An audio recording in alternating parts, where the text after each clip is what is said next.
Jueces, capítulo 12, vamos a considerar desde el versículo 1 en adelante.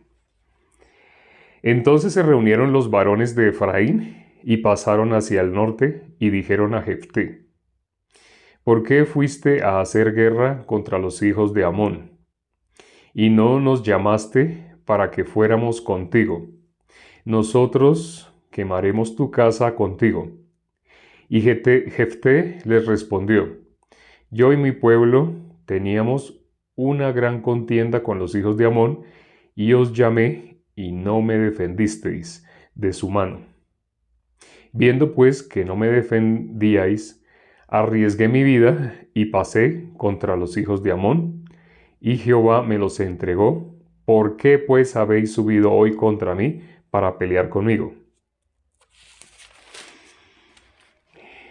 Entonces reunió Jefté a todos los varones de Galaad y peleó contra Efraín, y los de Galaad derrotaron a Efraín, porque habían dicho: Vosotros sois fugitivos de Efraín, vosotros los galaditas, en medio de Efraín y de Manasés. Y los galaditas tomaron los vados del Jordán a los de Efraín, y aconteció que cuando decían los fugitivos de Efraín: ¿Quiero pasar?, los de Galaad les preguntaban: ¿Eres tú efrateo? Si él respondía: No, entonces le decían: Ahora pues di Shibolet. Y él decía Sibolet, porque no podía pronunciarlo correctamente. Entonces le echaban mano y le degollaban junto a los vados del Jordán. Y murieron entonces de los de Efraín 42,000. Y Jefté juzgó a Israel 6 años y murió Jefté Galadita y fue sepultado en una de las ciudades de Galaad. Después de él juzgó a Israel Ibzán de Belén, el cual tuvo 30 hijos y 30 hijas, las cuales casó fuera y tomó de fuera 30 hijas para sus hijos, y juzgó a Israel 7 años.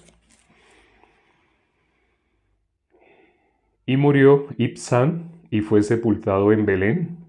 Después de él juzgó a Israel Elón, Zabulonita, el cual juzgó a Israel 10 años. Y murió Elón, Zabulonita, y fue sepultado en Ajalón, en la tierra de Zabulón. Después de él juzgó a Israel Abdón, hijo de Hilel, piratonita. Este tuvo 40 hijos y 30 nietos que cabalgaban sobre 70 asnos, y juzgó a Israel 8 años. Y murió Abdón, hijo de Hilel, piratonita, y fue sepultado en Piratón, en la tierra de Efraín, en el monte de Amalec. Este capítulo es cortito, ¿no? En este capítulo, pues bueno, vimos varias cosas que llaman mucho la atención. Primero, no sé si se dieron cuenta de algo peculiar en el versículo 1. El versículo 1 de este capítulo es muy parecido a otro versículo que ya habíamos leído. ¿Alguien se percató de esa característica? Hace poco leímos otro versículo que sonaba muy parecido al versículo 1 que acabamos de leer. Vamos a leer nuevamente ese versículo 1. Dice: Entonces se reunieron los varones de Efraín y pasaron hacia el norte y dijeron a Jefté: ¿Por qué fuiste a hacer guerra contra los hijos de Amón y no nos llamaste para que fuéramos contigo? Nosotros quemaremos tu casa contigo. Entonces, ¿sí notan este versículo? ¿Sí notan algún parecido con otro? ¿Alguien notó algo? Algo que ya hubiéramos leído antes y suena muy parecido a este. ¿No notaron alguna así similitud? No. No, parece que no. Bueno, miremos el capítulo 8. Estamos en el capítulo 12. Miremos el primer versículo. Ese es el primer versículo del capítulo 12. Miremos el primer versículo del capítulo 8. El capítulo 6, 7 y 8 hablan de Gedeón. El capítulo 11 y 12 hablan de Jefté. En el versículo 7 del capítulo 12, Jefté murió. Y Gedeón en el capítulo 8. Pero vamos a mirar el primer versículo del capítulo 8. Dice: Pero los hombres de Efraín le dijeron: ¿qué es esto que ha hecho con nosotros? No llamándonos cuando ibas a la guerra contra Madián. Y le reconvinieron fuertemente. ¿Quiénes? Los de Efraín. No sé si notaron eso, ya ahora que lo leímos los dos, suena lo mismo, ¿no? Es el primer versículo. Un juez que Dios puso en una época fue Gedeón. Dios dio libertad con 300 hombres contra un ejército muy numeroso. Ya miramos y hablamos hasta de la película 300. Eso lo hicieron, eso sucedió en el capítulo 8. Y en el versículo 1, los de Efraín se pusieron muy furiosos porque no los llamó para la guerra, ¿sí? No los llamó a pelear. Pero ahora que leemos el versículo 1 del capítulo 12, allí se habla de quién, se habla de Jefté. Capítulo 11 y 12 habla de Jefté, pero en el versículo 1 del capítulo 12, los de Efraín también se pusieron muy furiosos contra Jefté porque no los llamó. ¿No habían notado esa característica? Ahora, ellos aquí, ¿por qué están llamándole la atención a Gedeón? Ahora, ¿quién estaba con Gedeón? ¿Por qué Gedeón derrotó a ese ejército tan numeroso? Eran como 120,000, ¿no? Aquí está escrito. ¿Cómo hizo para derrotar con 300? ¿Sí? Iba a ir con 32,000.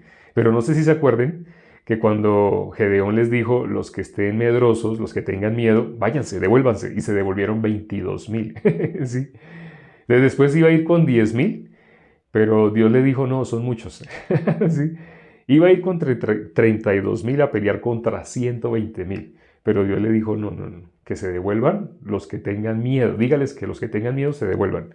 Y se devolvieron 22,000. Al final se quedó con 300, solo con 300. Así, por eso esa vez hablamos de la película. Y en esta ocasión, bueno, en esa época con Gedeón, el versículo 6, 7 y 8, en especial el 7, es cuando Dios dio la victoria a Gedeón. ¿Quién estaba con Gedeón? Dios, Dios, Dios. El que estaba con Gedeón era Dios. Muy bien la expresión para que no se gloríen. Los de Efraín querían pelear, es decir, ellos querían llevar parte en la victoria que Gedeón iba a dar con los 300. Dios ordenó que la batalla la iba a ganar solo con 300. 300 luchando contra 120,000. Incluso en la película de 300, donde muestran una multitud de persas, no alcanzan a igualar, no alcanzan a igualar la cantidad que derrotó Gedeón con solo 300. Y no eran fuertes, no eran así gente musculosa, no. Jefté sí. Hay una diferencia entre Gedeón y Jefté. Gedeón tenía miedo, sí, Gedeón sí tenía miedo. Pero Jefté, vamos a mirar el versículo 1, de Josué capítulo 11. Ya sabemos, solo el capítulo 11 y 12 hablan de Jefté. Entonces miremos el versículo 1 del capítulo 11. Dice, Jefté Galadita era esforzado y valeroso. Era hijo de una mujer ramera y el padre de Jefté era Galaad. Ayer el pastor José Rondón estaba compartiendo. No quería interrumpir, no quería presentarlo y luego como pararme de la silla, que él se sentara. Entonces acordamos en que más bien a través del grupo de WhatsApp iba a escribir, pero eso ya fue muy a última hora, solo faltando 5 minutos. Noté que muchas personas se enteraron muy tarde que quien iba a compartir era el pastor José Rondón. Él ayer habló de las rameras, ¿sí? ¿Quiénes irán delante de los religiosos? Los religiosos piensan que por todo lo que hacen van a ser aceptos delante de Dios, por todos los ritos que hacen, por todo su sacrificio, por sus trasnochadas, sus madrugadas, sus aguantadas de hambre, que por todo ese esfuerzo Dios va a tener en cuenta. Pero, ¿quién dice que va a ir primero que ellos? Las rameras van delante de ellos. ¿Quién llega al cielo? Las rameras. En cambio, de los religiosos, rameras, ladrones, así. Bueno, ética nombra la palabra rameras, porque aquí se nombra que la madre de Jefté era ramera. Era ramera. Así como Rahab, también la misma profesión de Rahab. Rahab aparece en la genealogía de nuestro Señor Jesucristo. Lo que el hombre ve como vil y menospreciado, lo que el hombre ve como sucio, como, uy, yo no me junto con esas personas, ¿sí? ¿Quiénes se acercaban a Jesús para escuchar a Jesús? Lucas capítulo 1, versículo 2. El versículo 1 habla qué personas se acercaban en el Lucas capítulo 15. ¿Qué personas se acercaban a nuestro Señor Jesucristo a escucharlo? ¿No eran las rameras? Rameras, sí, publicanos, pecadores. Solamente las personas, lo vil y menospreciado, se acercaba a Jesús. Eso vil y menospreciado, no los sacerdotes de esa época, no.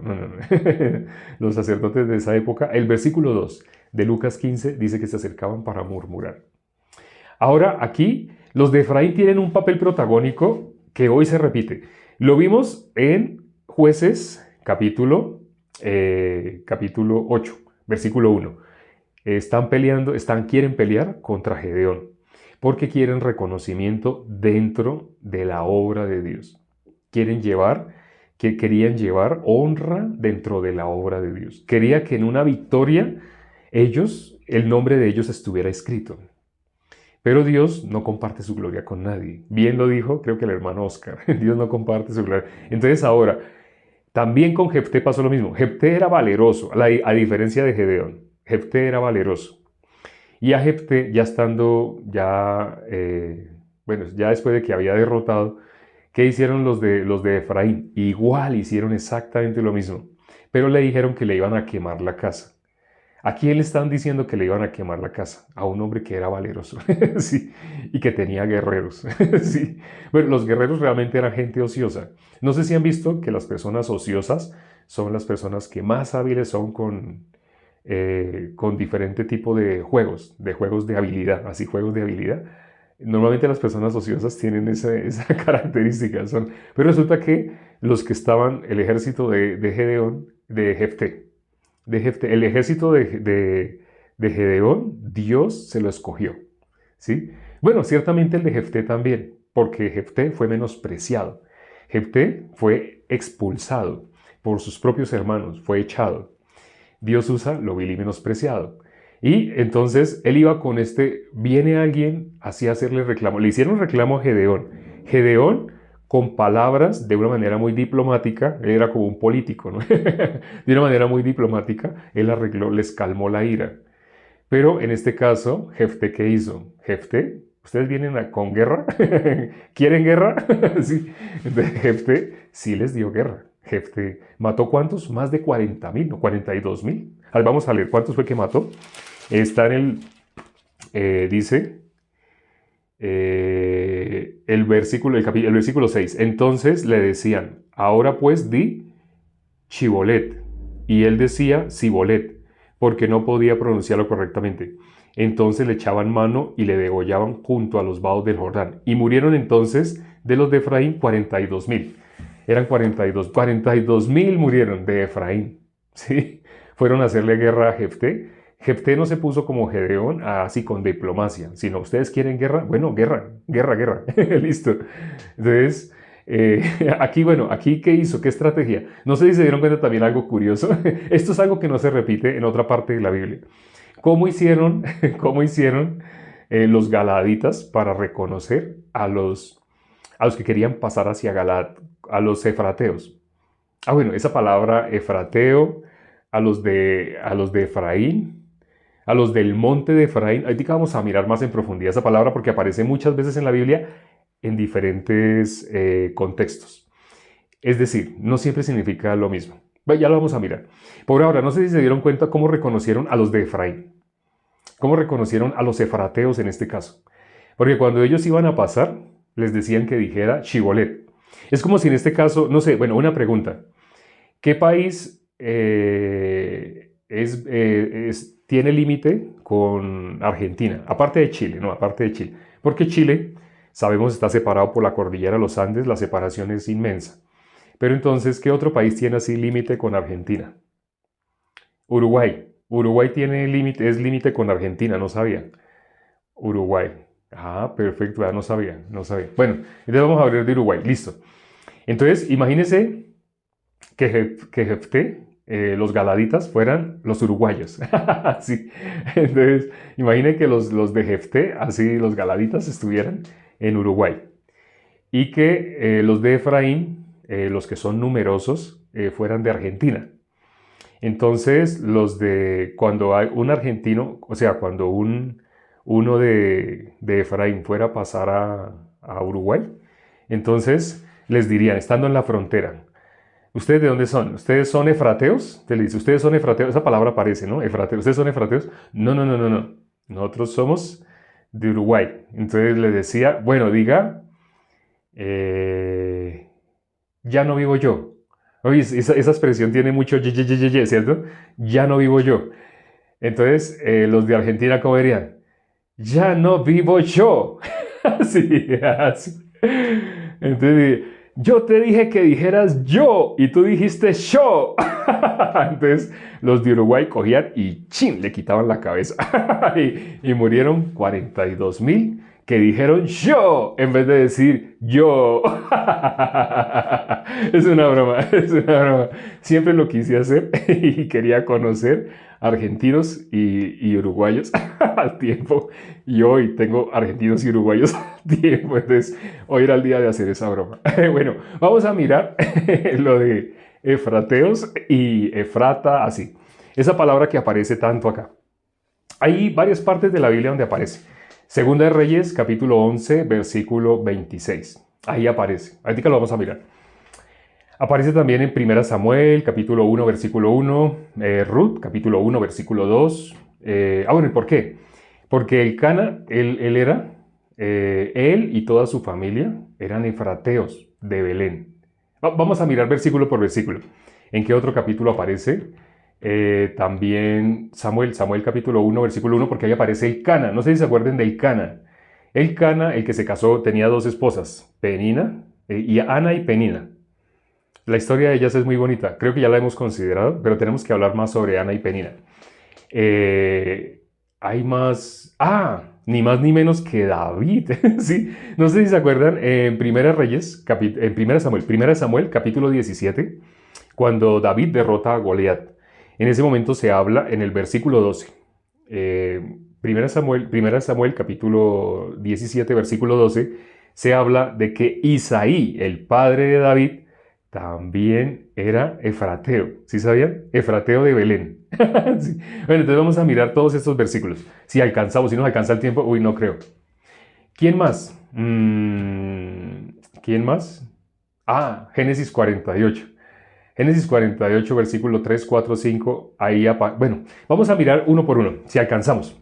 Primera Reyes, capítulo 11, versículo 26. Primera Reyes, capítulo 11, versículo 26. Hoy va a ser para sacar, no sé, disparar harto, usar bastante el arma. Capítulo 11, versículo 26. Dice, también Jeroboam, hijo de Nabat, efrateo de Sereda, siervo de Salomón, cuya madre se llamaba Serúa, la cual era viuda, alzó su mano contra el rey. Aquí está hablando de Jeroboam y de su padre, así. ¿Qué dice? Efrateo de Seruda. ¿Sí? Efrateo de Seruda. Ahora, algunas personas piensan que efrateo únicamente se relaciona con Belén, pero no. Por eso les digo que van a escuchar mucho la palabra en la Biblia. Efrateo, el monte de Efraín. El monte de Efraín, los que estaban en el monte de Efraín, ¿cómo se llamaban? Efrateos también. Pero resulta que Belén también estaba en un lugar donde se conocía como Efrata. Entonces, por ejemplo, en Génesis 48, cuando murió la esposa de Jacob, Raquel, él iba camino de Efrata, ¿sí? Iba a Belén, ¿sí? La cual es Efrata. Les iba camino de Efrata, pero iba a Belén, la cual es Efrata. Parece un trabalenguas. Efrata, efrateo, así. Vamos a tratar de mirar todos los versículos. Aquí ya nombra efrateo de Seruda. Ojo, aquí no está diciendo, o sea, no siempre que se diga efrateo va a ser efrateo de Belén. Es lo mismo que con Herodes. Herodes hay muchos Herodes. Hay muchos Herodes. Entonces, cuando miramos en el Nuevo Testamento vamos a encontrar Herodes, pero luego ya no había muerto Herodes y porque otra vez es Herodes y porque ya a su debido tiempo vamos a hablar. Hoy, efrateo. Vamos a mirar, entonces, ya leímos efrateo de Seruda. Ahora vamos a mirar Primera de Samuel, capítulo 1, versículo 1. Primera de Samuel, capítulo 1, versículo 1. Está antes de Reyes, ¿no? Primera de Samuel, capítulo, donde está el Cana. Primera de Samuel, capítulo 1, versículo 1. Ay, Ruth, ya tengo aquí Ruth también, vea, Ruth, se me abrió el tiempo. Las dos, tengo los dos, porque están pegaditos. Entonces, Primera de Samuel, capítulo 1, versículo 1, dice, hubo un varón de Ramataim, de Sofín, del monte de Efraín. ¿De dónde? Del monte de Efraín. Dice que se llamaba Elcana, hijo de Jeroam. Ahora, este es Jeroam, no es Jeroboam. El que le digo ahorita, Jeroboam, efrateo de Zeruda. Aquí dice Jeroam, hijo de Eliú, hijo de Tou, hijo de Suf, efrateo. Aquí en este versículo se nombran los dos, curiosamente. Se nombra del monte de Efraín y se nombra efrateo. Ahora vamos a Ruth capítulo 1, versículo 2. Dice, el nombre de aquel varón era Elimelech, el de su mujer Noemí, y los nombres de sus hijos eran Malón y Kelión, efrateos de Belén de Judá. ¿Jeroboam de dónde? Efrateo de Zeruda. Aquí, Elimelech, Malón y Kelión y Noemí, los cuatro. ¿De dónde? Efrateos de Belén de Judá. Así, ¿cierto? Así. Ahora vamos a mirar entonces, ¿cuál otro miramos? Ya, Génesis 48. Miremos Génesis 48 por el tiempo, ya no alcanza para mucho. Vamos a mirar Génesis capítulo 48. Génesis, para quienes no sepan, es el primer libro de la Biblia. Creo que todos los que ya nos han acompañado desde el año pasado y han podido leer capítulo a capítulo con nosotros, han leído desde Génesis. Entonces, Génesis capítulo 48, el versículo, Génesis capítulo 48, leamos desde el 1.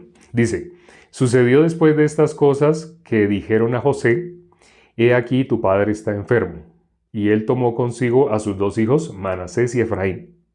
Des en cuenta, muy importante, cómo se nombran. Siempre se nombra el mayor y luego el menor, ¿cierto?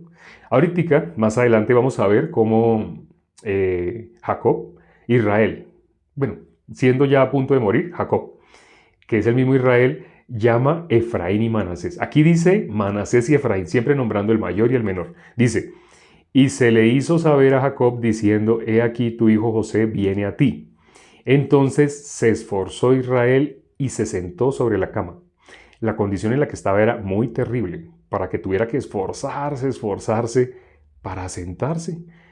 Era una condición muy, muy terrible. Dice, y dijo a José, el Dios omnipotente me apareció en luz en la tierra de Canaán y me bendijo. Bueno, aquí tengo que hacer un parón, frenar un momentico, hacer un poquito de explicación de este versículo.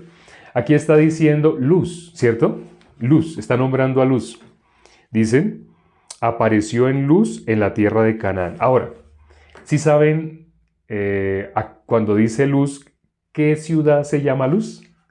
¿Qué ciudad que se llamaba luz, pero después tuvo otro nombre? ¿Alguien sabe? Luz. Luz, después otro nombre. ¿Sí saben cuál otro nombre? Belén. Uy, ¿quién lo dijo? María Noelva. Uy, María Noelva, la hermana de Medellín. La hermana de Belén, Ángela, Lina Patricia, así. Pero ya escribió primero. María Noelva escribió primero. Bueno, sí. Efectivamente, no sé si nos vamos a ver con María Noelva pasado mañana, no sé. Me dijeron que como que iba a venir María Noelva acá a la capital de Colombia. Entonces, aquí, luz es Belén, sí. Ahora, también Belén, ¿qué significa? Pan. Entonces, luz, pero después se llamó Belén, y Belén significa pan. Entonces, luz, primero se llamaba la ciudad Luz, luego se llamó Belén. Entonces, aquí dice el versículo 3, y dio a José, el Dios omnipotente, y dijo a José, el Dios omnipotente me apareció en luz en la tierra de Canaán y me bendijo. La tierra de Canaán era la tierra prometida. Después la tierra de Canaán, ya sabemos, debido en la mano de Josué, Dios la distribuyó a las 12 tribus. Una de esos terrenos le quedó a Judá. Y Belén es de Judá, Belén de Judá. Donde nació nuestro Señor Jesucristo, en la ciudad Luz, Belén, que es el pan. ¿Por qué se llama Belén? Porque el pan del cielo es nuestro Señor Jesucristo. Bueno, sigamos leyendo. Versículo 4. Y me dijo, he aquí yo te haré crecer y te multiplicaré y te pondré por estirpe de naciones y daré esta tierra a tu descendencia después de ti por heredad perpetua. Y ahora tus dos hijos, Efraín y Manasés, des en cuenta, aquí en este versículo, Jacob, ¿cómo llama a Efraín y Manasés? No los llama de mayor a menor, sino nombra primero el menor y luego nombra el mayor. Y ahora tus dos hijos, Efraín y Manasés, que te nacieron en la tierra de Egipto antes que viniese a ti, a la tierra de Egipto, míos son, como Rubén y Simeón serán míos. Ahora, Rubén y Simeón dio dos nombres, ¿no? Dio Efraín y Manasés y luego dio otros dos nombres, Rubén y Simeón. Rubén y Simeón fueron de las 12 tribus, pero están nombrados en orden. Efraín y Manasés están nombrados en orden, ya sabemos, Efraín y Manasés está nombrado el menor y luego el mayor. Y Rubén y Simeón también está nombrado el menor y luego el mayor. ¿Alguien sabe? ¿O están nombrados entre Rubén y Simeón? ¿Están nombrados el mayor y luego el menor? ¿O está nombrado el mayor y luego el menor? No acá, no acá. Mayor y menor. Sí, Oscar, efectivamente, esa es la respuesta correcta. Así como la dio, Rubén es el primogénito, sí. Pero Oscar ganó. Oscar disparó más rápido, desenfundó más rápido. Sí, efectivamente. Primero mayor y luego menor. Rubén es el mayor. Simeón es el segundo. Entonces vamos a mirar ya el versículo que sigue. Dice, el versículo 6. Estamos en Génesis 48, versículo 6. Y los que después de ellos han engendrado serán tuyos. Por el nombre de sus hermanos serán llamados en sus heredades. Porque cuando yo venía de Padán Aram, se me murió Raquel en la tierra de Canaán, en el camino como media legua de tierra viniendo de Efrata. Viniendo a Efrata. Y la sepulté allí en el camino de Efrata. Venía a Efrata. Y la sepulté allí en el camino de Efrata, que es Belén. Entonces, hay ocasiones que se va a nombrar Efrata o efrateos como del monte de Efraín, de los descendientes de Efraín. Se van a nombrar también como efrateos. Los que no pudieron decir hoy, Chibolet. Así como los que no podían decir yo, sino decían yo. Entonces, así, ese del monte, en ese caso se está nombrando así. Para saber, se tiene que mirar el contexto. Por ejemplo, aquí se está nombrando de la ciudad Luz y se está nombrando también a que iban hacia Efrata, hacia la ciudad de Belén, ¿sí?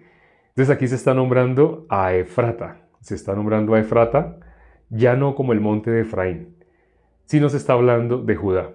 Ciertamente, sobre quién puso la mano derecha? ¿Alguien sabe? Está aquí en este capítulo, está más adelante. Sobre quién puso, cuando Jacob los iba a bendecir, normalmente ponía la mano derecha sobre el mayor, ¿sí? Y la mano izquierda sobre el menor. Pero en este caso, resulta que José, sabiendo eso, puso a su izquierda, puso a Manasés. A izquierda de José puso a Manasés, porque como llegó al frente de Jacob, entonces puso a Manasés a su izquierda para que quedara a la derecha de Jacob. Y puso a su izquierda para que quedara a la derecha de Jacob. Y puso a su derecha a Efraín, para que quedara a la izquierda de Jacob. Pero Jacob, cuando ya los iba a bendecir, pues cerraron los ojos, ¿no? Cierran los ojos, inclinaron la cabeza, ¿no? Es lo normal, ¿no? Cerrar los ojos, inclinar la cabeza. Pero ¿saben qué hizo Jacob? Jacob cruzó los brazos, así, cruzó los brazos, y puso la mano derecha sobre la cabeza de Efraín. Y dijo que Efraín iba a ser más grande que Manasés. El menor iba a ser mayor que el menor. Ya sabemos esto por qué. Todo esto está haciendo simbología como el hijo pródigo. En el hijo pródigo aparece el hijo mayor, el hijo menor. El hijo mayor, el hijo menor. Ahora, ¿quién es el que estaba perdido? ¿Quién es el que se perdió? Vamos a leer ya para finalizar, porque veo que ya otra vez se nos acabó el tiempo.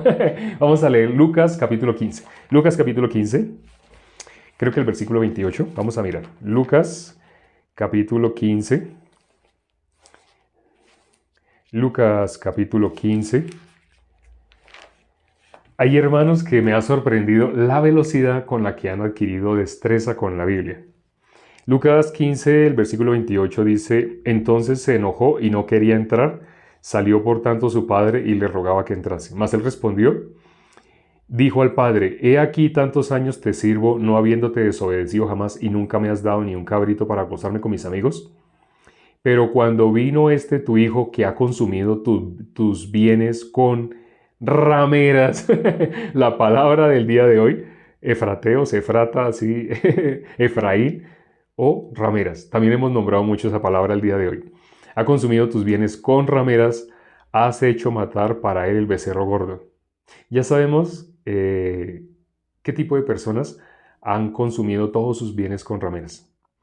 ¿Qué tipo de personas? ¿Los menospreciados o las personas o los sacerdotes? Los menospreciados. Dice, él entonces le dijo, hijo, tú siempre estás conmigo y todas mis cosas son tuyas. Mas era necesario hacer fiesta y regocijarnos porque tu hermano, era muerto y ha revivido, se había perdido y es hallado. Aquí en este caso, el hermano menor es el que estaba perdido, es el que ha sido hallado. Ya saben por qué la mano derecha la puso sobre el menor. ¿Por qué entre Jacob y Esaú? ¿Por qué el mayor serviría al menor? Todo tiene, los literatos, cuando han visto la Biblia, cuando la han analizado, han dicho que a pesar de que 1500 manos, a lo largo de un periodo de 40 manos a lo largo de un periodo de 1500 años intervinieron para escribir lo que tenemos en nuestras manos, realmente lo compuso una solamente. Lo dicen las personas, los literatos, los que conocen de literatura y pueden, leyendo un libro, dicen, este lo escribió tal, así, porque reconocen la forma, lo que está, el corazón, lo que está transmitiendo. Literatos especializados, cuando han analizado la Biblia, sí dicen, y es increíble que me digan que 40 manos diferentes han escrito la Biblia y que fue escrita en un periodo de 1500 años. Es increíble. Porque al mirar realmente tiene escondido secretos que solo pueden salir de una misma mente. Quisiera dejar ahí, pero no, vamos a leer un versículo más para que no queden ahí con, ¿cómo así que fue por una sola mente? Sí, vamos a leer por qué realmente fue por una sola mente. Vamos a mirar Isaías 34:16. Isaías capítulo 34, Salmos, Proverbios, Eclesiastés, Isaías, Cantares, Isaías. Isaías 34, 10. Hace tiempo no leíamos ese versículo, pero es un versículo que me encanta, sobre todo cuando hablo con personas que ponen en duda la veracidad de la Biblia. Les digo, lea ese versículo. Si tienen oídos para oír, con ese versículo me van a hacer preguntas. Los que no tienen oídos para oír me dicen, no entendí, no entendí, ni sé, no tiene nada que ver, hasta me dicen así, se enojan. Pero sí, sí tiene que ver. Vamos a mirar el versículo 16. Inquirid en el libro de Jehová y leed si faltó alguno de ellos. Ninguno faltó con su compañera, porque su boca mandó y los reunió su mismo espíritu. Su boca mandó y los reunió su mismo espíritu. Todo lo que tenemos nosotros en nuestras manos, realmente sí, históricamente fueron 40 personas diferentes en un periodo de 1500 años. Pero lo que leemos en este versículo fue la boca de Dios la que ordenó todo lo que está escrito acá. Por eso están encerrados secretos que cuando una persona lee toda la Biblia, si la lee buscando quién es el autor, descubre fue una misma persona. Y al escuchar que fueron varios y en un periodo de muchas generaciones, dice, no, no lo puedo creer, no lo puedo creer. Eso lo tuvo que escribir, una sola persona lo escribió. Fue Dios, fue Dios, fue Dios. Los literatos se han sorprendido, pero realmente es Dios. Quien ha hecho la investigación inevitablemente llega a la misma conclusión. Quienes ya la han hecho y pueden mirar el resultado de la investigación que ya se ha hecho, pues bueno, se ahorran tanto trabajo. Quien se resiste, haga la investigación y se dará cuenta. Vamos a orar ya para terminar. Padre, gracias por este tiempo que nos das para considerar tu palabra. Gracias porque es tan hermoso considerar tu palabra, tantos secretos que están escondidos y el lenguaje que tú usas.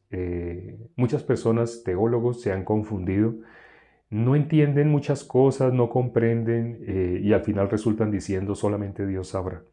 Pero lo que sabe la teología únicamente es pronunciar palabras en otros idiomas y hablar en griego, en latín y muchas cosas que no tienen nada que ver con la salvación. Pero a un justo, cuando tú le permites a un justo leer la Biblia y le permites entender.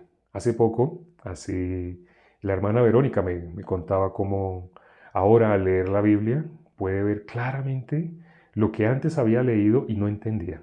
Pero ahora lo puede leer y puede entender claramente el corazón de Dios, se maravilla. Es muy hermoso cuando un justo puede leer la Biblia.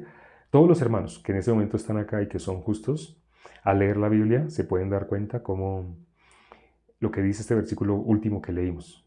Su boca mandó y los reunió su mismo espíritu sin que faltara ninguno de ellos y cada uno con su compañera. La Biblia no necesita interpretaciones teológicas humanas, sino la Biblia necesita ser leída por el Espíritu, con alguien que tenga el Espíritu. Y necesita ser recibida por alguien que tenga el Espíritu, por alguien que tenga hambre y sed de justicia, es decir, alguien que Dios tiene predestinado para que reciba el Espíritu. Gracias, Padre, por este privilegio y este secreto que has escondido de los sabios, de los doctos, pero la has revelado a los niños, a los pequeñitos. Gracias, Padre, y te adoramos, te alabamos y te bendecimos a ti, únicamente a ti. Hemos orado en el nombre de nuestro Señor Jesucristo. Amén.